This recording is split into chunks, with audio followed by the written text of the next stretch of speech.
এরপরে আসছে রোজা। কি আসতেছে? রোজা।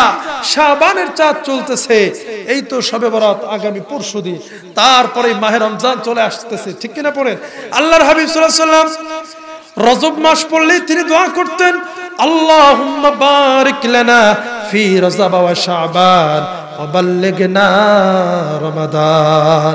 আয় আল্লাহ তাআলা, আপনি আমাদের জন্য রজব আর শাবানকে বরকতময় বানায়া দেন, আর রমজান পর্যন্ত আমাদের হায়াত বাড়ায়া দেন, রমজান পর্যন্ত আমাদেরকে পৌঁছায় দেন।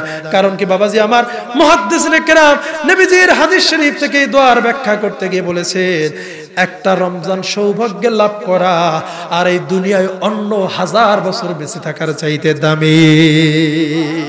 কারণ হলো এই রমজানে এমন একটা রাত আছে, লাইলাতুল কদরে খায়রুম মিন আলফি শাহর, এমন একটি রজনী আছে যার নাম হলো কদরের রাত, যে এক রাত 1000 মাসের চাইতে উত্তম। কথা কোন ঠিক কিনা? এই কারণ রমজানের রোজা রাখার দরকার আছে না নাই?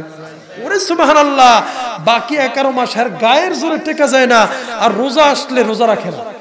কয় যে আমার একটু ডায়াবেটিসের সমস্যা আছে, আমার একটু গ্যাস্ট্রিকের সমস্যা, কয় যে আমার ব্লাড প্রেশার তো হঠাৎ করে বাড়িয়ে যায়, এই কারণে আমি রোজা রাখতে পারি না। কি এমন মুসলমান আছে না নাই? বাবাজিরা আমার, আল্লাহকে ভয় করার, যথাযথ ভয় করার অন্যতম একটা মাধ্যম হলো রমজানের রোজা পালন করা, ঠিক কিনা পড়ে? আল্লাহ রাব্বুল আলামিন কোরআন বলেন, ইয়া আইয়ুহাল্লাযীনা আমানু কুতিবা আলাইকুমুস সিয়ামু কামা কুতিবা আলাল্লাযীনা মিন ক্বাবলিকুম লাআল্লাকুম তাত্তাকুন। আল্লাহু আকবার বলেন।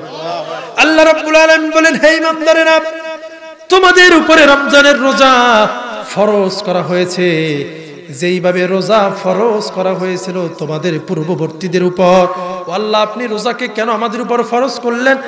রোজাকে কেন পূর্ববর্তীদের উপরে ফরজ করলেন, আর এত গুরুত্ব কেন দিচ্ছেন? আল্লাহ পাক বলেন, লাআল্লাকুম তাত্তাকুন, যাতে করে তোমরা মুত্তাকি হতে পারো। রোজার মাধ্যমে মুত্তাকি হওয়া যায় কি যায় না? বাবাজিরা আমার, আমি যে আয়াতে কারিমার তাফসীর করতেছি, আল্লাহ বলেন ইত্তাকুল্লাহ, আল্লাহকে ভয় করো। এই ভয় করার অন্যতম বড় একটা মাধ্যম হলো রমজানের রোজা পালন করা, ঠিক কিনা পড়ে? রোজা এমন একটি ইবাদত, নামাজ মানুষ দেখানোর জন্য হইতে পারে, দান সদকা মানুষ দেখানোর জন্য হইতে পারে, পারে কি পারে না? বড় বাহবা পাওয়ার জন্য, বড় তাকবীর পাওয়ার জন্য বড় দান হইতে পারে, মানুষ দেখানোর জন্য হজ হইতে পারে। বহুত মানুষ আছে হজ করে আর এই হজের পরিচয় দিয়ে চলে আসে না নাই? বলে, এই বৌমা, আমার 3 নাম্বার বছরের হজের লাঠিটা দাও। যে জি আব্বা, আপনার 3 নাম্বার বছর হজের লাঠিতে দিব। কেমন? কয়, তুমি বুঝো না, তোমার বাপে আসছে, বেয়াই আসছে, 3 বার যে হজ করছে, এটা বেয়ারি বলতে হইবে না? এই কারণে যে 3 নাম্বার বছরের হজের লাঠিটা দাও, মানে বেয়াই বুঝুক যে আমার বেয়াই 3 বার হজ করছে। কি এরকম হাজি সাহেব আছে না নেই? তাহলে হজও মানুষকে দেখানোর জন্য হলেও হতে পারে। কিন্তু আমার বাবাজিরা, ও মুসলমানেরা, রোজা এমন একটি ইবাদত, ও পর্দার আড়ালের মা বোনেরা, এই ক্ষেত্রে আমার মা বোনের আগানো, তারা যতই সংসারের কাজ করুক, যতই মেহনত করুক, কষ্ট করুক, মা বোনেরা সহসয় রোজা ছাড়ে না, ঠিক কিনা পড়ে? আল্লাহ রাব্বুল আলামিন এই রোজা দিয়েছেন। রোজা এমন একটি ইবাদত যেইটা কেবল আল্লাহর জন্যই হয়ে থাকে। কারণ আপনি যদি ঘরের দরজা বন্ধ করে খান, দুনিয়ার কেউ কিন্তু আপনারে বাধা দিবে না। দিবে নাকি? নাকি আজরাইল আইসা লাঠি নিয়ে দাঁড়াই থাকবে? আসবে নাকি? জিবরাইল এসে কি লাঠি নিয়ে দাঁড়াই বইবে যে, এই মিয়া, তুমি রোজার দিন দিনের বেলায় খাও, এই যে বন্দুক দিয়ে একটা গুলি করবে? কি এমন কি কোনো ঘটনা ঘটছে? চেয়ারম্যান সাহেব কি লোকজন লই বাড়িতে যাইবে যে, এই বেটা, রোজার দিনে দিনের বেলায় খাওয়া শুরু করছো, কি পাইছো? কি এমনটা হবে নাকি? আপনি মহিলার বাজারে গিয়া লাল পর্দা, কালো পর্দা ওভারটেক করে ভিতরে গিয়া সিঙ্গারা, সামোসা, বিরিয়ানি পেট ভরে খাইলে কেউ মানা করবে না। এখানে কেউ চিনতে পারে, চিন্তা করলেন খাওয়াও দরকার, সম্মান বাঁচানো দরকার। এইখানে গাড়িতে উঠলেন, ভাড়া দিয়া নতুল্লাবাদ নামলেন, বিরিয়ানি হোস্টেলে ঢুকে পেট ভরে বিরিয়ানি খাইলেন, রেস্টুরেন্ট থেকে পেট ভরে বাড়িতে আসলেন। কি কেউ কি বাধা দেওয়ার আছে? কেউ বাধা দেওয়ার মতো নাই। রোজা, আল্লাহ পাক বলেন, রোজা হলো কেবল আমারই জন্য।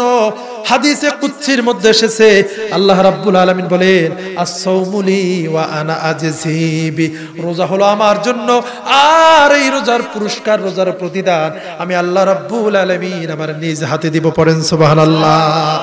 তাহলে বাবাজির আমার, রমজানের রোজা এমন একটা দামি জিনিস, তাকওয়া হাসিলের এমন একটা মাধ্যম, যেই রোজার মাধ্যমে বান্দা সমস্ত পর্দা ভেদ করে, সমস্ত বাধা বিপত্তি পেরিয়ে, অন্তরের সমস্ত ময়লা দূর করে, রমজানের রোজার মাধ্যমে বান্দা পরহেজগারিত্ব অর্জন করে আল্লাহ পাকের প্রিয় হয়ে যায়। ঠিক কিনা? পরে আল্লাহ রাব্বুল আলামিন বলেছেন রোজাদারের মুখের গন্ধ আমার কাছে মিশক আম্বরের চাইতেও প্রিয়। রোজাদার যখন ইফতার করে, ইফতারের পূর্ব মুহূর্তে রোজাদার ইফতারের খানা সামনে রেখে যেই দোয়াই করুক না কেন, ওই দোয়া আল্লাহ রাব্বুল আলামিন কবুল করে নেয়। এইখানে রমজানের রোজা আমরা রাখার জন্য কি রাজি আছি না নাই? আছি। আবার অনেক লোক আছে যে রোজা রাখে তারাবি পড়ে।